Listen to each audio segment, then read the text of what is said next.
Awards and recognition tonight. Kaitlyn, is it C? C. Excuse me. Kaitlyn, would you like to come up? As you know, for me, and I think you'd probably join me in saying this, one of the highlights of every one of our meetings is getting to spend time with our students, whether they're presenting as the president of Student Senate or joining us as a student that we've spotlighted each month. And so today, I'd love to introduce to you Kaitlyn C. Kaitlyn? Hello. Thank you so much for having me. So my name is Kaitlyn C. I was born to immigrant parents, and I was homeschooled from kindergarten through high school.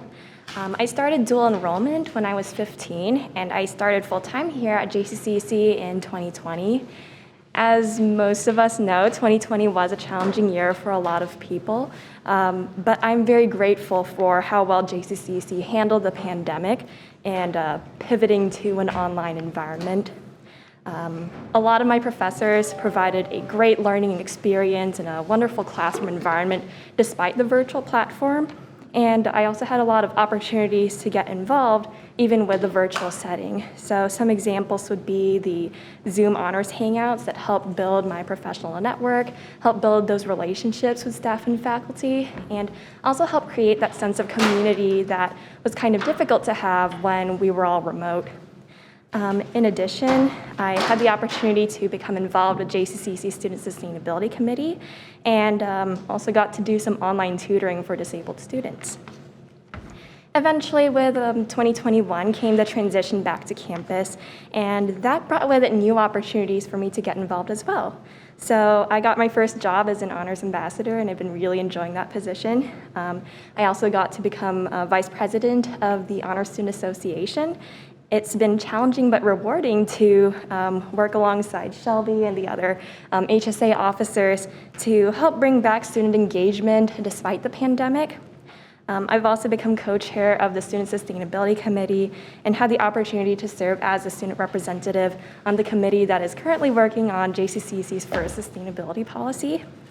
And it does definitely mean a lot to me that the organization would give an ear to issues that mean a lot to students, including myself. I'm very grateful for all the opportunities that JCCC has given me to learn and grow, but also definitely for the support, including financial aid.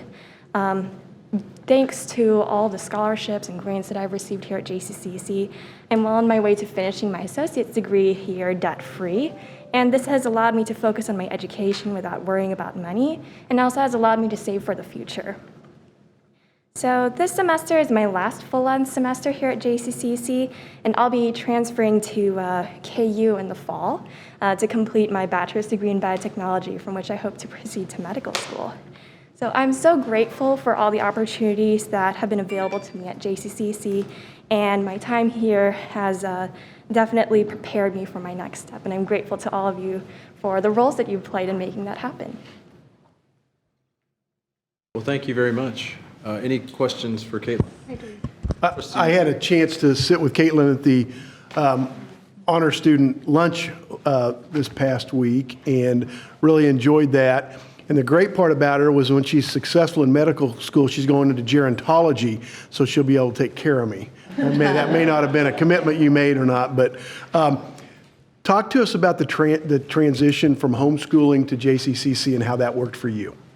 Well, yes, that was actually something very interesting. When I was homeschooled, we were using a curriculum where it's actually a real classroom that they took a video of.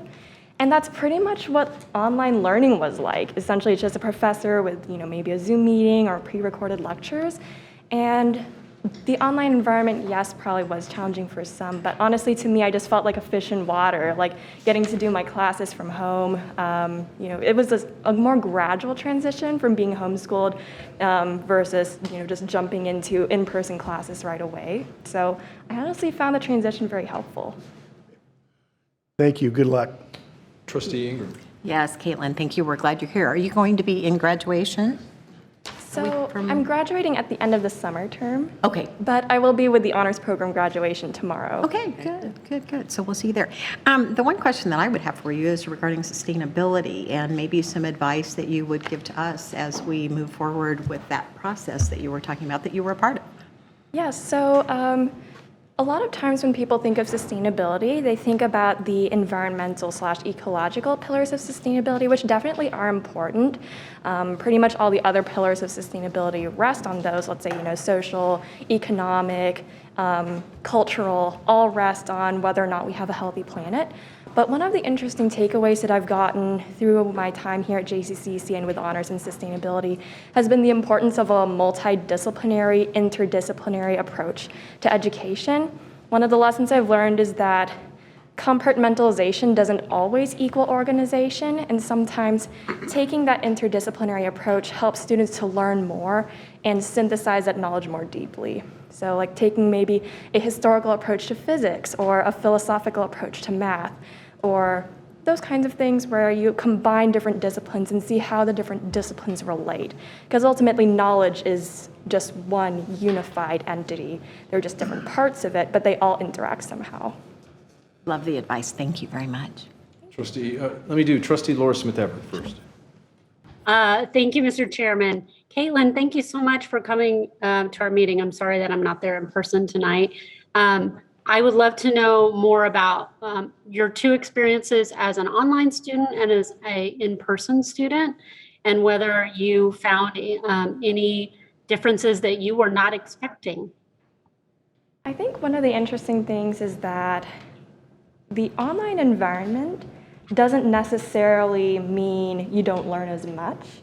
I found that the online environment gave me the opportunity to learn independently and take kind of like a reinforcement method to my learning. So learning how to study something on my own first and then come to class and then study it again and then maybe study it again on my own has kind of been the nice thing about online learning, that you kind of have that push that you need to learn on your own, because if you just relied on the instruction during the online lectures, it's kind of harder to understand the material deeply. And I think having to teach myself how to learn during that online environment helped me to be more successful in my in-person classes.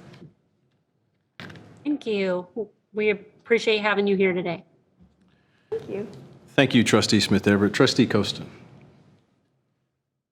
Thank you, Mr. Chair, and thank you for being here, Kaitlyn. I know you must be so proud of your accomplishments, and so are we. I wonder if you might just think a little bit about some of the challenges that you think this institution faces in the years going ahead, things that you might have encountered that you could have said, boy, if this had been done a little differently, or perhaps if I were in charge of the world, I might change this or that. What do you see as our biggest challenges? I think one of the biggest challenges with education, I actually did write a paper about it in my English composition honors class, is the fine balance that students need to take when viewing the issue of grades. Grades are a number, and they definitely do have a lot of say in, let's say, what schools you can get into, what classes you can take next semester, maybe what even, what kinds of jobs you can get. And a lot of times then students lose sight of learning and just focus on those grades. And sometimes that even leads to things like academic dishonesty or just doing assignments just for the sake of getting them done and over with without actually learning. And I know that it's a very deep and complex problem that will probably take a lot of work to solve, but I think it's something that we can possibly work towards. Thank you. That's terrific insight. Thank you. Anybody else? Trustee Rattan. I think you mentioned that you are the product of an immigrant parents. How has that influenced your approach to learning or your perspective on education?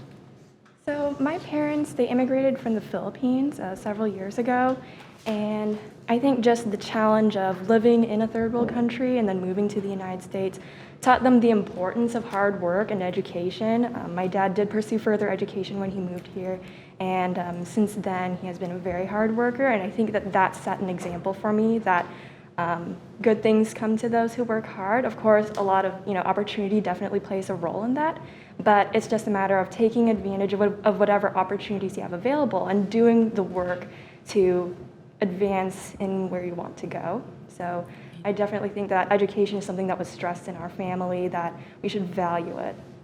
I know your parents are very proud of you. Thank you. Are you finished? Sorry. Yes, Trustee I'm Rattan. finished. Kaitlyn, thank you for being here. I happen to be an attorney and a civil litigator who has focused on environmental law and toxic torts. And I have to tell you, I'm thrilled to hear you say that about ecology. As my third year of law school, I had a lot of friends in my section and in school that wanted to take labor law, and I said no, because I had practiced at a labor firm and I didn't quite like it. And then I took environmental law, and I saw it as the intersection of law and politics, science and math, all for the public good. And then struggling with concepts like how much pollution is okay, what can we live with, and the philosophical approaches to all of that, and that Europe had to adopt a completely foreign math structure in order to better understand math. I think those were all key concepts, and I'm thrilled to hear you say that. But one final story while I have you, and I'm thrilled to hear you say you're going to KU and potentially med school. I have a dear friend who was a dentist that left New Orleans on Sunday night and missed the national championship game because he had to go back and see about 100 patients in Northwest Ohio. So he had to make that commitment because being a doctor was more important than being at that game. I can't get that out of my head. I just wanted to share that with you as a potential Jayhawk that we're out there, and we care a lot about that team and our teams in Kansas. But I'm very much thrilled to meet you, and thank you for being here. Thank you Good so luck. much. Thank you for having me. You're welcome.